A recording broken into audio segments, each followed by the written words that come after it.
3, 2, 1, boom! Broadcasting live from the center of the universe. Presenting the world's only business school without the BS. With optometrist and entrepreneur Dr. Robert Zoellner and USSBA Entrepreneur of the Year, Clay Clark. Get ready to enter the Thrivetime Show on Talk Radio 1170. Yes, sir. It's Z and Clay, broadcasting from the box in the 918. Business school and the topic today. Check the syllabus, it's getting you paid. I'm making the business boom, it's what we do. You can do it, let us show you. Thrive Nation, welcome back to the conversation. Today we're talking about specifically how to increase your sales by 700% this year. How do you do it? I mean, how do you, if you're listening today and you own a business, what are 7 steps that you could take that would increase your sales of your existing business by 700%? Now, if you're a startup, these moves will work as well, but if you're an existing company, so let me just clarify what I mean. Like who qualifies for this conversation? Well, I've been coaching businesses for years. So if you sell a real product that solves a real problem for your real ideal and likely buyers, then this conversation is for you. If you are a startup that's trying to sell a new thing and convince the world to change their habit or can transform the world or revolutionize the world, then you, my friend, these tips probably are not all applicable for you. Again, if you have a company, like one of the brands I work with is called Phone Doctors. Maybe you've seen their locations, Phone Doctors. They certainly didn't invent the concept of phones, nor did they invent the concept of fixing phones.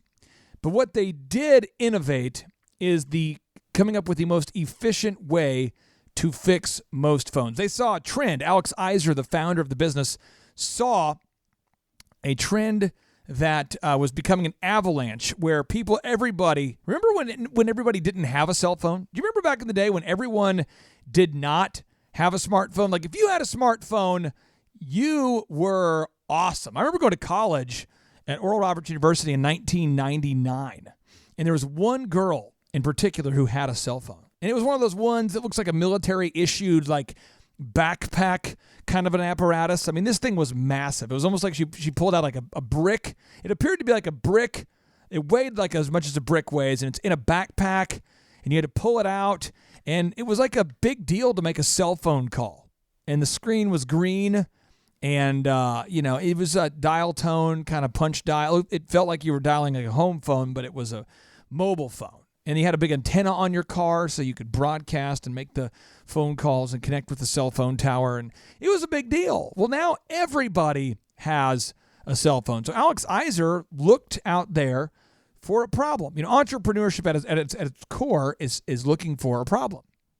And he saw there was a problem that people have these cell phones, and they've created almost a dependency for the cell phone. People today, it's like they need the cell phone. A lot of people say they can't live without it. They do their banking on their cell phone. They don't even have the phone numbers of people they know anywhere outside of their cell phone. Think about that. I mean, when was the last time that you remembered somebody's phone number? Remember back in the day when you could remember a phone number?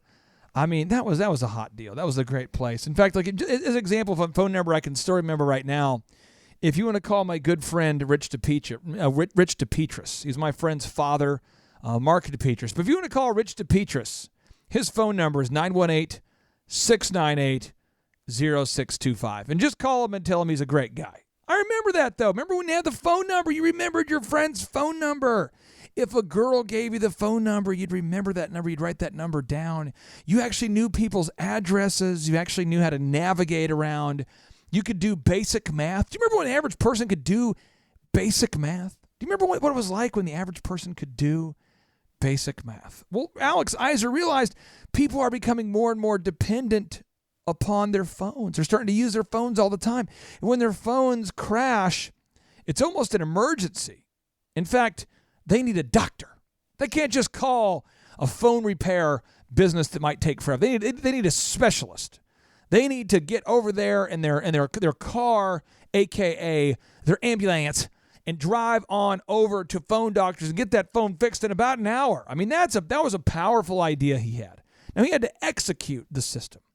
And so now he's fixing phones. He's actually doing this. It's not a theory. So if you're in that category where you're kind of like Alex Iser, the great entrepreneur who started Phone Doctors, or if you're like Full Package Media, a brand I work with out of Dallas, where they did not invent Thomas Crossan, the founder. He didn't invent the concept of taking photos, doing photography, taking video footage, or making flyers for real estate agents. I mean, real estate agents have always needed flyers and photography and micro websites. They need that because that's how they market the properties. But he saw a niche and realized it was being underserviced. It was actually being met by other photographers in the area, but he realized he could do it better and faster. That's a great way to find a business to start, is looking for a problem that you can solve. So if you already have a problem that you can solve for your ideal and likely buyers, you already have an existing company, here are 7 steps that will absolutely increase your sales by 700%. So step 1, you got to block out time to work on your brand. You got to block out meta time. Now, meta comes from the Greek word meaning above. You've got to block out meta time to work on your business, on your life. You have to do that. You can't just be operating only in the urgent vital. So the urgent vital quadrant of business growth. So I'll give you an example. For Elephant in the Room, our men's grooming lounge, every morning I do this with all my companies, but I block out an hour a day to think about each business and to think about how can I improve the business by 2% today. Now, for Elephant in the Room, we've been doing this for, close to 6 years, So when you have 6 years in a row, 7 days a week of waking up every day and asking yourself, how can you improve the business by 2%? Over time, you have some great innovations. You have some great ways that you think of some ideas. It doesn't mean that you're great. It doesn't mean I'm great. It just means that I'm thinking, I'm obsessing about the business for an hour a day. It's meta. I'm thinking about how can I improve the business. And so for Elephant in the Room, we had the epiphany that most men just want to be able to book an appointment and forget about it. Now, if we could get our stylists, all of them, we have many really great stylists, but if we could convince all of them to never be sick or to never call in sick, that would be great. But we had this idea that what if guys could prepay for their haircut and do a membership model? In fact, we'll give them a discount for doing so, because in the hair business, the amount of people that don't show up for their haircuts is truly incredible. I think people don't necessarily sometimes respect the stylist and realize that when you book an appointment with a stylist, they don't have any income coming in if you cancel. I don't think people realize that. And so we realized that the stylist, their income in every hair business goes up and down, up and down. If it rains, people cancel their appointment. If it snows, people cancel their appointment. So for the stylist, their income goes up and down, up and down. But for the person trying to schedule a haircut, they've got to call somebody at the store level.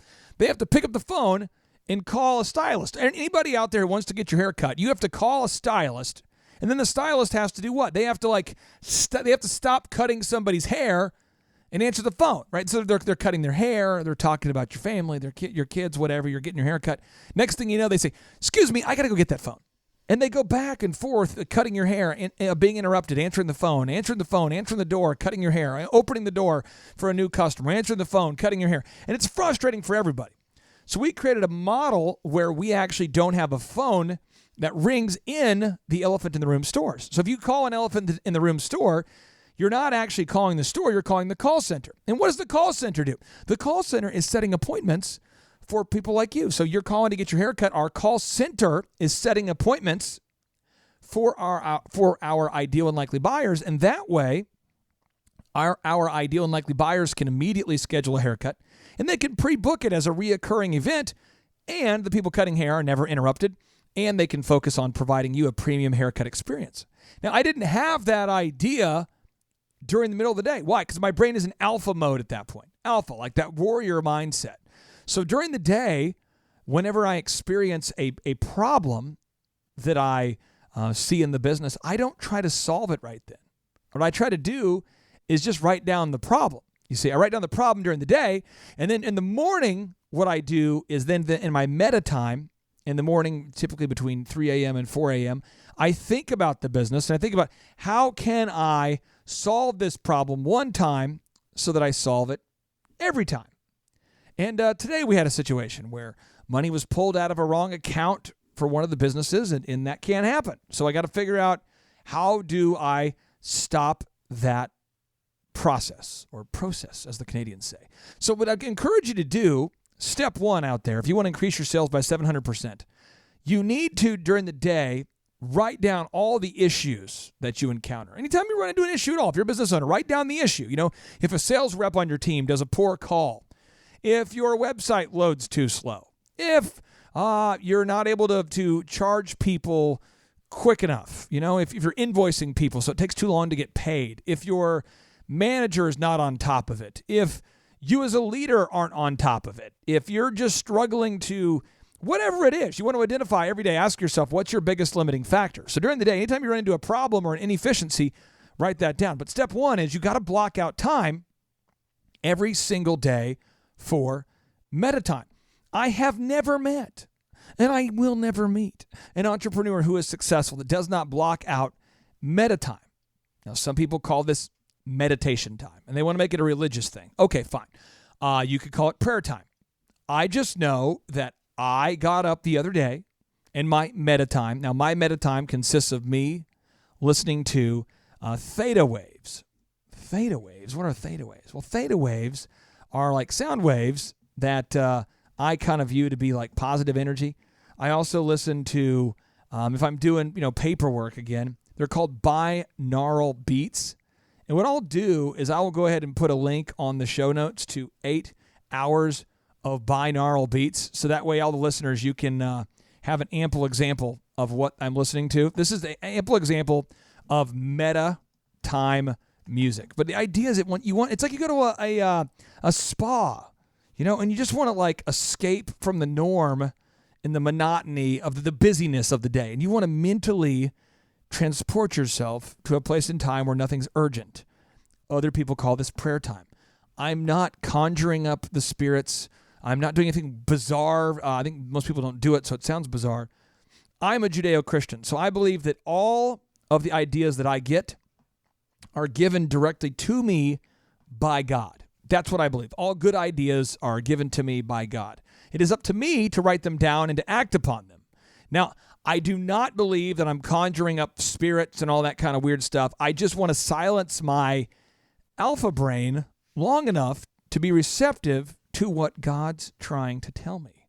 Some people call that prayer time. I call it meta time. I don't care what you call it, but I know that really good ideas, I believe, all come from the Trinity. But that's my worldview. If you don't believe that, they come from the ether, as Napoleon Hill wrote. I don't know. Okay, so the notable quote I want to read to you from Lee Cockrell, the former executive vice president that once managed 40,000 employees. Think about that. He managed 40,000 employees.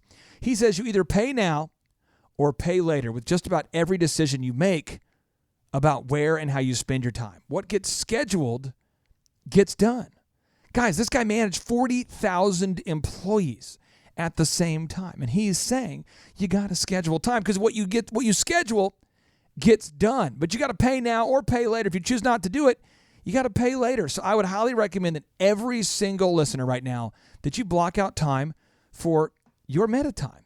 I would also recommend that you go to Thrivetime Show on iTunes and leave us an objective review. Tell us how we're doing. We'd love to help you. Or you can email us any business question that you have right now to info@thrivetimeshow.com. Stay tuned. Do you need help growing your business? Take the challenge. The Thrivetime Business Coach Program will beat any marketing firm's prices by 50%. Schedule your free consultation today at thrivetimeshow.com.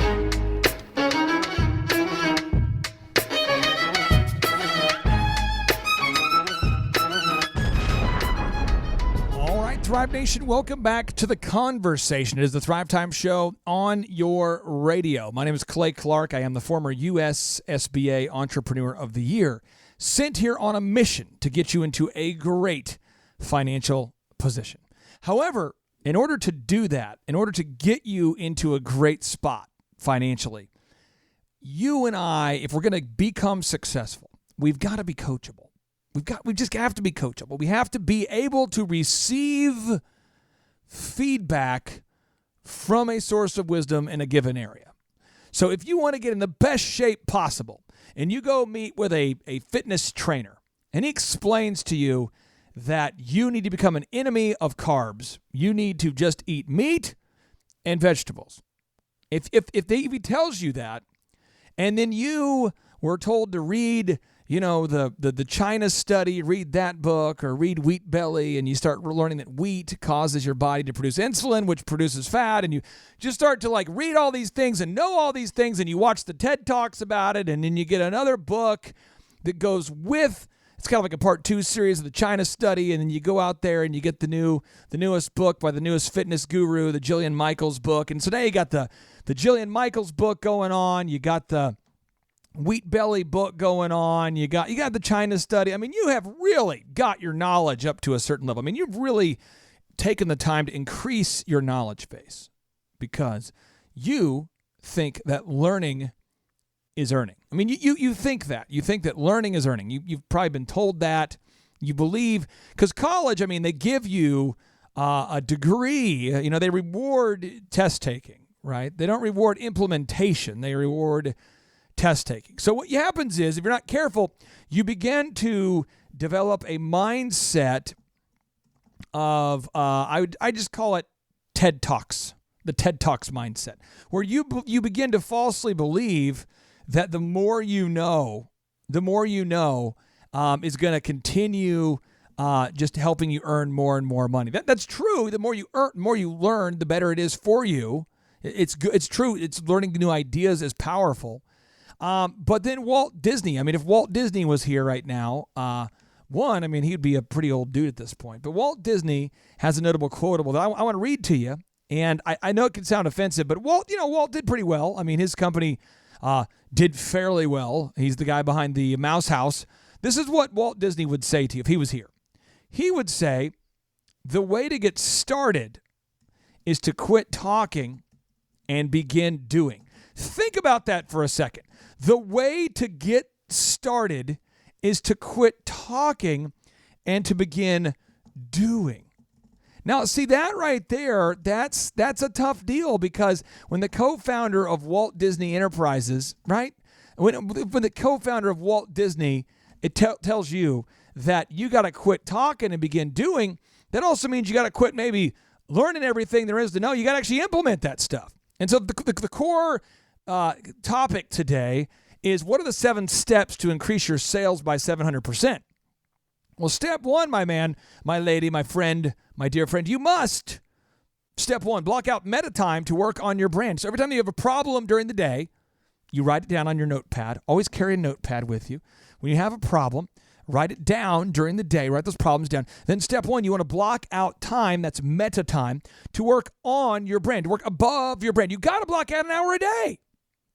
You got to do this. You have to do this. I just see so many people that want to skip that step.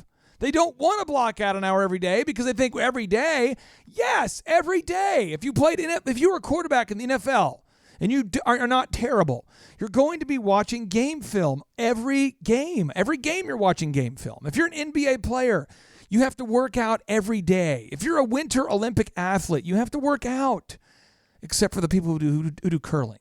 But apparently they practice, so it's still a sport. But the point is, you have to, the consistency is the issue for a lot of folks. It's knowing what to do, but it's the consistency. So step 1, you got to block out that meta time, an hour a day, to work above the reactionary aspects of the business. Step 2, you got to block out alpha time to execute your plan. You just have to block out enough time to execute your plan. You have to do it. So I was looking at my to-do list today. I thought this would be a good example for you guys. And so I have my to-do list pulled up here. And on my to-do list, there's things that, that are pretty sexy. I mean, if you think about how sexy they are, but this is just things that I wrote down on my to-do list that are, I believe, to be very sexy. People ask, well, what produces the financial wins for you and Dr. Zoellner? Well, I think it's this kind of sexy stuff. Okay. So sexy thing number 1 is I have to figure out the speaking event I'm doing on March 6th. Again, it's March 6th, 2013. I got to figure, or 2019, I'm not going back in time. So it's March 6th, 2018. I have got to figure that out today, specifically who is going to be going with me to that speaking event for Kirk Fryer and Farmers Insurance. Who's going with me? And what are we going to give everybody when we get there? And because we have checklists and systems, I'm going to pretty much bring a lot of the same things we always bring, but I want to mix it up a little bit, make it kind of special. So who's going with me? And when we go, what are we going to give everybody? What are we going to give everybody? That's on my to-do list today. The next thing is Paul Pressey, my dear friend who used to play basketball for the Milwaukee Bucks and the San Antonio Spurs. He called me. So I'm going to call him back because it's on my schedule. Now, Coach Calvert, my dear friend with Score Basketball, long-term client, that's scoreball.com. By the way, if you're looking to send your kids to basketball camp to improve their skills, you really should check out scoreball.com. Your first session there at Score B-Ball is always free, and you should check it out, scoreball.com. But Don Calvert, he wants to know about me making a screen to tell his clients more about the DVD series he has. I've got to optimize one of my companies I'm working with, the Tip Top Canine folks. I got to optimize their website. I got to optimize the landing page for them.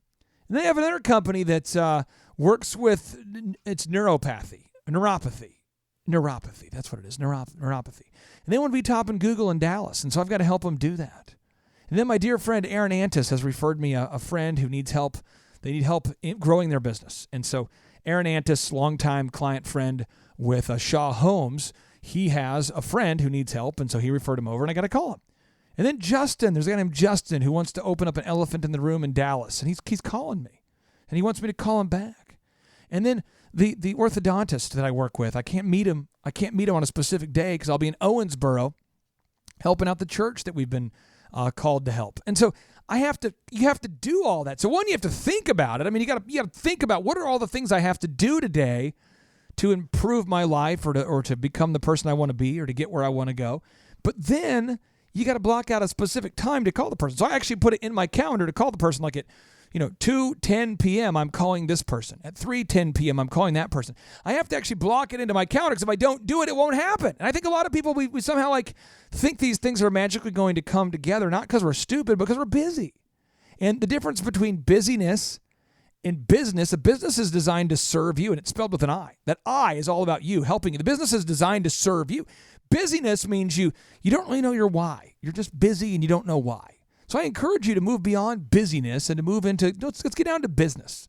And I'd encourage you to find the Thrivetime show on iTunes during the break. Subscribe to the podcast and leave us an objective review. Stay tuned.